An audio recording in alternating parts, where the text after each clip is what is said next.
आपत्तिजनक, उसे लेकर उन्हें धमकियां मिल रही हैं। लेकिन इस बयान को लेकर के, जिसे आपत्तिजनक कहा जा रहा है, जो आपने बयान दिया है, उसके बाद से आपको धमकियां मिल रही हैं, या फिर ऑल्ट न्यूज़ के जो फैक्ट चेकर है उन्होंने ट्वीट किया उसके बाद से मिल रही है? देखिए, सबसे पहले तो जो मैंने कहा है, मैंने रिलीजियस स्क्रिप्चर्स से पढ़ के बोला है। तो अगर आपको आपत्तिजनक लगता है तो वो तो सवाल ही बदल गया फिर, क्योंकि मेरी मंशा नहीं है कि मैं किसी भी धर्म विशेष की कहीं पे भी उसके खिलाफ नफरत फैलाऊं या इंसल्ट करूं या गाली गलौज करूं या फिर माहौल ख़राब करूं।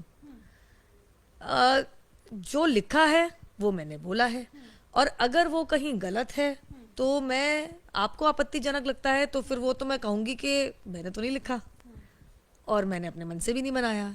अगर मैं गलत हूँ तो मैं इनवाइट करती हूँ किसी सीनियर इस्लामिक क्लरिक को आए और बताएं कि मेरे तथ्य बेकार हैं, मेरे तथ्य ठीक नहीं है, तो मैं अपने बयान को वापस भी लूँगी। परंतु जिस स्क्रिप्चर में से मैंने पढ़ के बातें कही हैं और बखूबी वही कहा है, उसको तोड़ मरोड़ के पेश करने वाले, एक बात पूरी होने दीजिए, एक अपने आप को फैक्ट चेकर कहते हैं, जिसको मैं फेक न्यूज़ स्प्रेडर कहती हूँ। वो कह रहे हैं कि मैंने गाली दी, बता दीजिए कहाँ दी। वो कह रहे हैं कि मैंने नफरत फैलाई, भैया मैं तो जो लिखा है पढ़ के बता रही हूँ।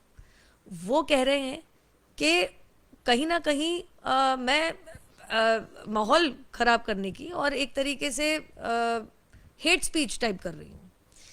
एक तो मैं बात बता दूँ आपको, ये जो कह रहे हैं, जिन्होंने इसको ट्विस्ट मारा है, माहौल उन्होंने ख़राब तब से किया जब उन्होंने झूठ बोला, और उनका नाम है मोहम्मद ज़ुबैर, और वो एक so called fact check Alt News करके चलाते हैं।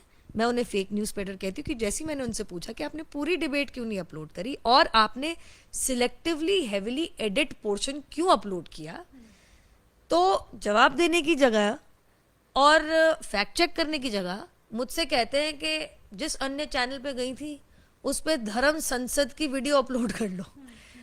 भाई साहब, आप बहुत बड़े फैक्ट चेकर बताते हैं अपने आप को, जैसे मैं कहती हूँ फेक न्यूज़ स्प्रेडर। ना तो मैं किसी मीडिया चैनल में काम करती हूँ, और धर्म संसद में ना तो मैं हिस्सा थी वहाँ पे, और ना मैं धर्म संसद का यहाँ सपोर्ट कर रही हूँ। मेरा सवाल आपसे ये है कि आपत्तिजनक शब्द इसलिए मैंने कहा क्योंकि अगर आपको वो आपत्तिजनक नहीं लगता है तो जो आपने कहा, जिस एडिटेड चीज़ को मतलब जो एडिटेड पोर्शन है जिसको डाला गया है मोहम्मद ज़ुबैर की तरफ से, उस बयान को आप दोहरा सकती हैं? देखिए, साफ बात तो मैं इतनी कहूँगी कि अब ये मामला सब जुडिस है। जिस तरीके की 70,000 प्लस मुझे जान से मारने की धमकियां आई हैं, और मैं आपको बता दूं तो भारत से नहीं विश्व भर से आ रही हैं। क्या आया है मेरे लिए? गुस्ताख रसूल की एक ही सज़ा, सर तन से जुदा। क्यों? क्योंकि मोहम्मद ज़ुबैर ने कहा कि मैं नफ़रत फैला रही हूँ। क्या आ रहा है कि मेरी माता जी का सामूहिक दुष्कर्म हुआ तो मैं पैदा हुई, और इसीलिए मेरा और मेरी बहन के साथ सामूहिक दुष्कर्म होना चाहिए। क्यों? क्योंकि मोहम्मद ज़ुबैर ने, जो ऑल्ट न्यूज़ वाले हैं, उन्होंने कहा कि मैं गाली गलौज कर रही हूँ। तीसरा, कि मुझे और मेरे परिवारजनों को जान से मारना पड़ेगा। क्यों? क्योंकि मोहम्मद ज़ुबैर ने कहा कि मैं नफ़रत फैला रही हूँ। कृपया करके फैक्ट चेक करें, मैं इनवाइट करती हूँ। मैं मोहम्मद ज़ुबैर को ज़्यादा इंटेलेक्चुअल नहीं समझती, ना जानकार समझती हूँ।